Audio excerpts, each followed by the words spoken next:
Welcome to Advisors on Growth. I'm your host, Derek Colin. In today's episode, I'm excited to share the Black Cultural Zone Network and the founder. We have a great guest today. Her name is Dr. Carolyn Johnson. How are you doing today? I'm doing great, Derek. How are you? I am wonderful. Thank you so much for joining us on Advisors on Growth. So can you share with us a bit about your role and your background and how it fits into the bigger picture over at the Black Cultural Zone Network? Absolutely. I am, as you said, the founding CEO of the Black Cultural Zone Network. We are now a network of multiple companies, primarily set up to create commercial development opportunities to host and keep Black culture in Oakland. My background is I am born and raised in East Oakland. We have seen rapid gentrification and displacement, and so we see real estate as a strategy. I have an MBA in finance and corporate real estate, and I've been a broker and a developer for nearly 30 years. And I find it an honor to bring that talent to the Black Cultural Zone, which is a nonprofit organization, to figure out how do we navigate acquisition, activation of space, and real placekeeping. And at the same time, I do also have a master's in public health, and we have to deal with the here and now. And so we do a range of community development programs, directing resources to removing homelessness, to supporting our communities what they need, because real estate takes a while and people need things now. So I think my background is finely tuned to what we need here at the Black Cultural Zone Network, along with a lot of other people who are involved. That's awesome. So when it comes to public health, does that also include mental health and recovery? Absolutely. Trauma is something that is genetically passed on. Our history here in this country is a lot of trauma and a lot of hope and a lot of opportunity. And so it expresses itself in emotional, mental, and physical just not doing well. And so we cannot address our future without addressing our past and its implications for our body. So public health is not just about public, it's the people that make up the public. And the health of our community is suffering because we are at risk of displacement, at risk of many other things constantly. And so it expresses itself in mental health and emotional needs. Yeah. And when it comes to like major shifts that you're probably seeing in your industry, what are you seeing right now? What major shifts are you currently seeing in your industry? I would think that the primary shift has come from two things recently. One is technology, AI, machine learning. And the other is what's happened with the pandemic and what's after. I mean, the pandemic is once in a century thing that happens. I think it changed how people's relationship to real estate, whether working or in retail or going out, all of those things have fundamentally changed. It changes how we work. Hybrid is a thing now that we know will remain. And so that's a big change. I think the other is really AI and technology, what it affords us to be able to do remotely and how it expedites efficiency and effectiveness in the construction industry and all industries. I think none of us has seen this before. And I think it's manifesting itself in a reduction in demand for commercial real estate in certain places and an increase in other places. The last thing I'll say is that what I've seen in East Oakland and Oakland has been a slowing down of displacement because vacancy rates have risen in other spaces. And so that gives us an opportunity to acquire where we didn't have it before the pandemic. Awesome. So if anything, AI and technology is something that can enhance one's career or position. Oh, absolutely. I think we must ride the AI train. I'm old enough to have been around before websites. And I remember my clients at the time saying, I don't need a website. I was like, I think you're going to need a website. And now we can't imagine no websites. I think down the road, we won't imagine how AI as a tool for us is something that we ever existed without. I think it's a leveler in the nonprofit industry. It is just not structured for it to break even. And the only way to break even is to use technology, in my opinion. Yeah, definitely. And how do these, technological tools and AI or trend, if you will, how is it impacting your business as a whole and your growth strategy? Yeah, great question. I mean, for me, I will start with how I struggled when I got my doctorate and just writing a dissertation. It was just brutally painful. I'm not a good first draft writer. I think using technology, AI to generate those first drafts, to gather data that you still have to check, helps to get past that. It allows you to have a platform to build from. And it really is a partner in terms of having a good person to bounce. They're not persons to bounce your ideas off of and get feedback and gather data. It is still a tool. I think also the ability to make connections between data, quantitative, qualitative data, and the work you do in the policies, you can do it so much more rapidly by access. It's kind of like having Google. It is Google on steroids, basically. I think there's some other tools that it provides as well, creating images. It definitely is a 24-hour, 7-day a week beast. And, people, real people, human needs breaks, but you have something that can work with you behind the scenes 24/7. It increases your productivity by quite a lot. Yeah, I've often found that AI and certain technologies, when it comes to administrative tasks, or like you said, your dissertation, speeding up the process for you and helping you to, craft your own skill sets to, make something a lot better for you and get things done. I often find that AI and technology has increased productivity, especially throughout the nation in the US. To make things better, go to market speed of, getting what needs to be done so that people are satisfied, whatever career or organization that you're in. So yeah, definitely, it's definitely a good thing right now. Yeah. And it's expanding so rapidly. It's rapid. You got one AI tool, and then the next day another AI tool comes out, and it's like better than the next. Every day. I think there are real things to be concerned about. It's good, but the impact on environment, water, people are all things that we have to consider and be careful about and plan for. Okay, yeah, definitely. So for the entrepreneurs that are out there listening, when it comes to the Black Cultural Zone Network, what opportunities can you afford to that, or what opportunities can be presented to them if they were to, sign up or seek out help? I think the Black Cultural Zone, we've grown from 2 employees to nearly 200 in 5 years, $20,000 budget to $20 million budget, which means there's a lot of money flowing through our organization. We need consultants, we need employees, we need partners, from technology and culinary to vendor, entertainment, all kinds of things. So I would say connecting with the Black Cultural Zone, whether you're looking for employment or looking to partner in some way, is a good thing, particularly if you're in the construction industry, arts and culture, community development, business development. And so we've been able to bring in over $100 million in 5 years to East Oakland. So if you were a legacy community member, lived in, and your grandma lived in East Oakland, we're particularly looking for you to bring you back home so that you can live in your community that you grew up in and develop it with us. And is there like a wide range of careers back in terms of their backgrounds that you guys accept? Yes.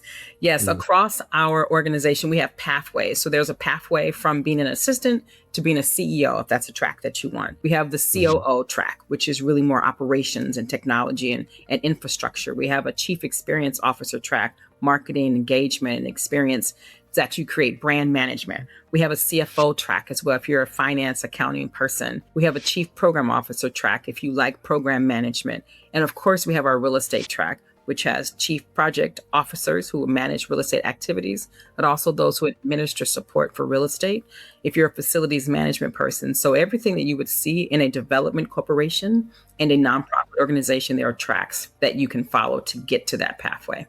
That's awesome. So when you guys, and correct me if I'm wrong, when your organization gets funding or has, money flowing through to new development projects or housing in real estate or other avenues in terms of, expansion for the organization to assist the community throughout Oakland, you guys are kind of already have the people in place, right? Which is strategically for operations and the careers in the background to implement them or inseminate them into certain projects. Absolutely. I would say that a nonprofit 501c3 is a designation that the work that we do is worthy of a tax exemption, but we are a business, and we're a business that does program management, community engagement, marketing management. We are a business, and we have grown really rapidly. We're past that 5-year mark where, you have a much greater chance of survival to become an institution than someone that maybe no longer exists. And so we hire for everything. We start out really safety ambassadors and associates and crew, but every person that joins us, we see the potential for them to take my role, and they're going to have to, because I will not be here forever. Yeah, awesome. So there's not just opportunity for growth, but there's opportunity for more of a C-suite level career as people expand throughout the organization. That's awesome. Absolutely. So like when an issue arises, when does someone typically pull you in, like a project manager or a CEO? Yeah. So I will say that the Black Cultural Zone, we have a what we call a collaborative hierarchical model, and we use something called TIL infrastructure. And so we bring in, as needed, the experts in that particular need. And so because I particularly have a background in real estate, you will see me in more of the decision making than you might see a typical CEO. I have less experience in program management. And so we have a program manager, a lead for that. But we really go across the spectrum. To solve a problem, you need everybody who has an interest in that issue, who might be affected by decisions, and who can give you information to be consulted with very early on to make sure we have all the data. And so we don't typically say, well, this is not CEO level or this is so on level. The level that is appropriate is the level of expertise that you have.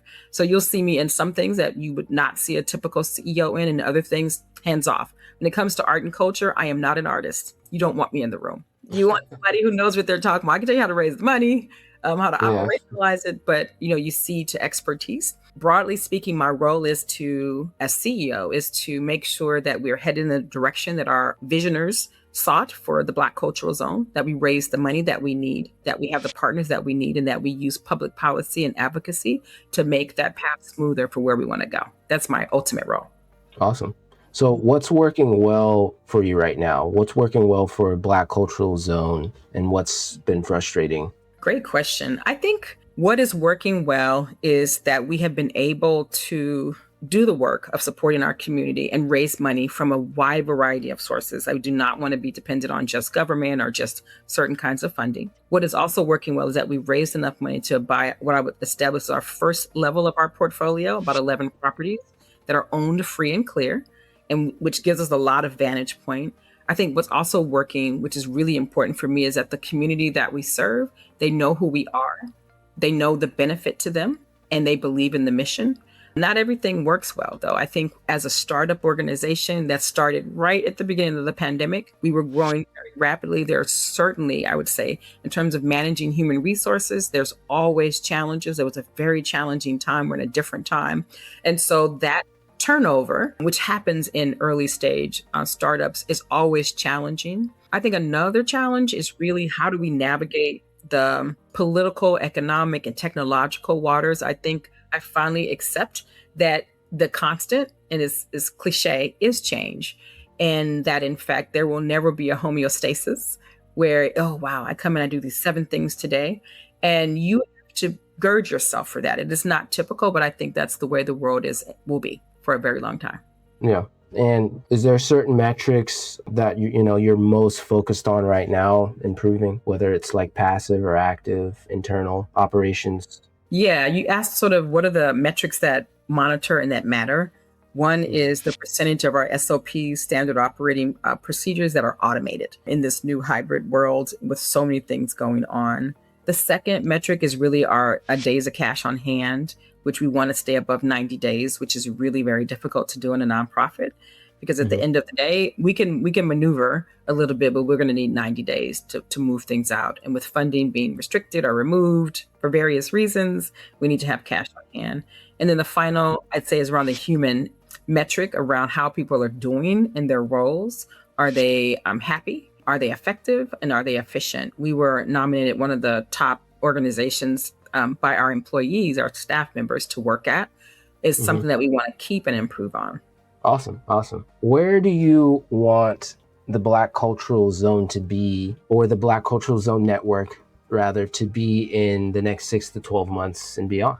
Where do you see it? Yeah, where I see, we have a couple of major projects that are going up. So starting our first actual dig construction build for the residences, 119 units, is planned to start in the fall. And within 6 months after that, I would love for the dig for the adjacent market hall to be ready to start as well. It is critical that our people see us make progress, although we've made progress. I think the second thing is that we have reconfigured the organization from a CDC into what you hear we call the network. And so we're standing up a parent foundation, we're standing up our management services organization and our liberated land trust. And that's just tactical work. I want to feel accomplished and that we're on the right path. And then the third is that we want to really solidify our plans to raise the $5 billion that we plan to raise over the next 10 years.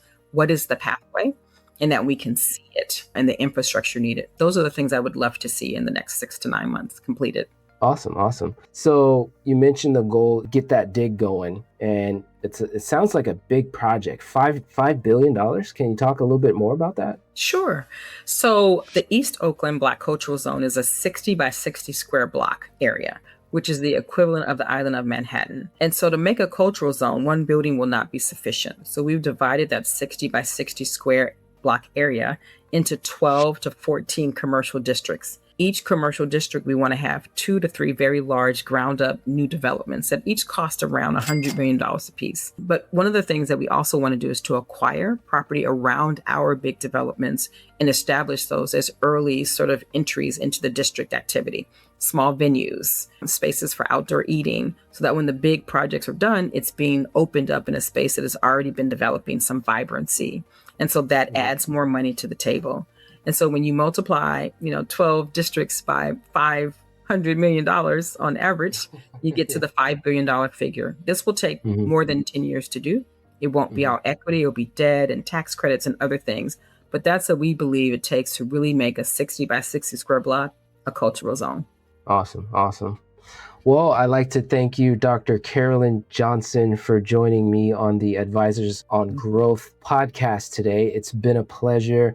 And for those of you who want to check out Dr. Carolyn Johnson, she is located on LinkedIn. So please feel free to look up her profile. And if you guys want to go to their website, you can go to blackculturalzone.org. That's blackculturalzone.org. Dr. Carolyn, thank you so much for your time. And thank you, Derek. Appreciate your time. It's been a pleasure.